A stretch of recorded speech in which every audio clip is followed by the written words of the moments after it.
તો આજે આપણે રિવ્યૂ કરવાના છીએ લિબર્ટી પબ્લિકેશનની ભારતીય સમાજ એટલે કે જીપીએસસી યુપીએસસી મેઇન્સમાં જે જનરલ સ્ટડીનું પેપર જનરલ સ્ટડી 2નો ભારતીય સમાજ તરીકે એક ટોપિક આવે છે. એ ટોપિકમાં મેઇન્સમાં તમારે કેવા કેવા ક્વેશ્ચન પૂછાઈ શકે અને લાસ્ટ યરમાં આ ટોપિકમાંથી કેવા ક્વેશ્ચન પૂછાયેલા છે એની આખી આ બુક છે. હું તમને આગળ વિડીયોમાં દેખાડું કે કેવા કેવા પ્રશ્નો છે આ ટોપિકમાં, ટોટલ કેટલા પેજની આ બુક છે અને આ બુકનું મટીરિયલ કેવું છે. તો ચાલો વિડીયોની શરૂઆત કરીએ. આજે આપણે લિબર્ટી પબ્લિકેશનની જીપીએસસી યુપીએસસીની મેઇન્સની પ્રિપેરેશન માટે જે બુક આવે છે એમાં જનરલ સ્ટડીમાં GS2 ભારતીય સમાજનો જે ટોપિક આવે છે બરાબર સિલેબસમાં એની આ બુક છે, જેમાં તમને જીપીએસસી દ્વારા જાહેર 2025ના નવા અભ્યાસક્રમ મુજબનું વર્ગીકરણ મળી જશે. જીપીએસસી યુપીએસસી મેઇન્સમાં PYQ એટલે કે આગલા વર્ષમાં જેટલા પણ પ્રશ્નો પૂછાયેલા છે બધાયના વિથ સોલ્યુશન. ક્યાં સુધીના? તો કે જીપીએસસી ક્લાસ 1, 2, 3માં 2016થી 2024ની તમામ મુખ્ય પરીક્ષાના પ્રશ્નો વિથ સોલ્યુશન.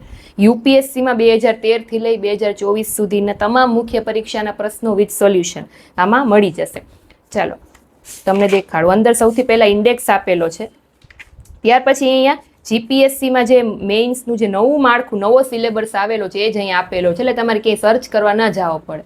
પછી ક્લાસ 1, 2 પેપર 5 સામાન્ય અભ્યાસ 2 GS2 મેઇન્સ માટે જે સિલેબસ છે એ આપેલો છે, એમાં જે ભારતીય સમાજ આવે છે બરાબર. પછી મુખ્ય પરીક્ષાની તૈયારી માટેની રણનીતિ, તમારી સ્ટ્રેટેજી શું હોવી જોઈએ તો એ પણ તમે અહીંયાથી વાંચી શકો અને સમજી શકો બરાબર.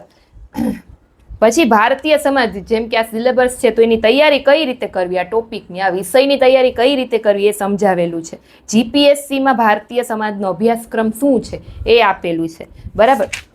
પછી અહીંયાથી શરૂ થાય છે મેઇન ટોપિક, જેમ કે પેલું છે ભારતીય સમાજની મુખ્ય લાક્ષણિકતાઓ અને વિવિધતા. એમાં શું આવે તો કે ભારતમાં પ્રાદેશિક, ભાષાકીય, ધાર્મિક, સામાજિક, સાંસ્કૃતિક વિવિધતા બરાબર એ બધું આવે.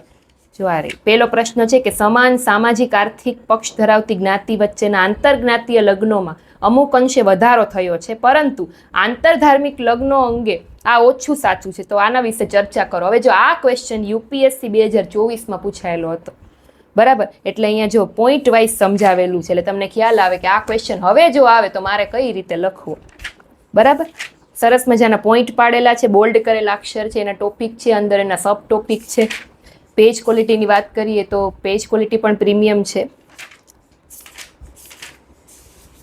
જો ક્રિપ્ટોકરન્સી શું છે અને તે વૈશ્વિક સમાજને કેવી રીતે અસર કરે છે, આ 2021માં યુપીએસસીમાં પૂછાયેલો ક્વેશ્ચન છે મેઇન્સમાં.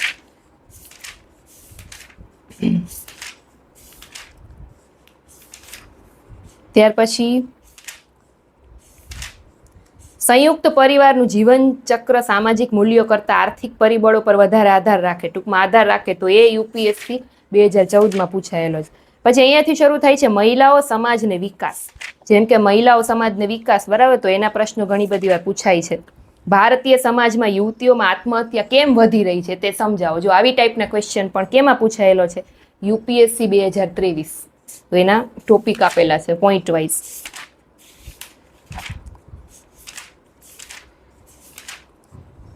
ત્યાર પછી ભારતમાં મધ્યમ વર્ગની કામ કરતી મહિલાઓની સ્થિતિ છે એના ઉપર પિતૃસત્તા કેવી રીતે અસર કરે, તો યુપીએસસી 2014માં પૂછાયેલો ક્વેશ્ચન છે અને એના સબ ટોપિક પણ અહીંયા આપેલા છે બરાબર.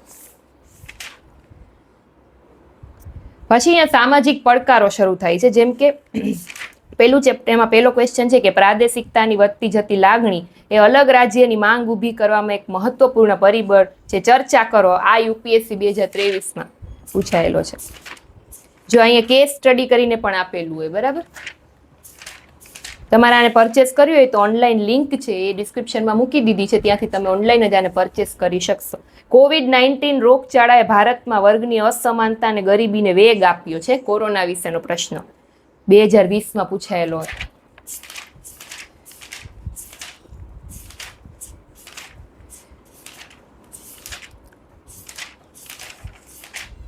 પછી વૈશ્વિકીકરણ અને એની અસર શું છે એ ટોપિક છે. ભારતમાં વૃદ્ધ જનસમૂહ પર વૈશ્વિકીકરણના પ્રભાવનું પરીક્ષણ કરો 2013માં. પછી અહીંયા છેલ્લે તમારે કાંઈ નોટ્સ બનાવ્યું તો એના માટે પેજીસ આપેલા છે. ટૂંકમાં ટોટલ 120 પેજની બુક છે. બરાબર. અને તમારે પરચેસ કરવી હોય તો લિંક મૂકી દીધી છે ડિસ્ક્રિપ્શનમાં, ઓનલાઈન પરચેસ કરી શકશો. નવા છે એ લોકો ખાસ ચેનલને સબસ્ક્રાઈબ કરી લેજો, કેમ કે હું અલગ અલગ ઘણી બધી પબ્લિકેશનના બુક રિવ્યૂ મૂકતી હોઉં છું, બરાબર. અને અગાઉ પણ મૂકેલા છે, તમે એક વખત જોઈને એમાંથી જ પરચેસ કરી શકશો. લિંક પણ હું સાથે મૂકું છું. તો હવે મળીશું નેક્સ્ટ વિડીયોમાં કોઈ નેક્સ્ટ બુકના રિવ્યૂ સાથે. ત્યાં સુધી થેન્ક યુ.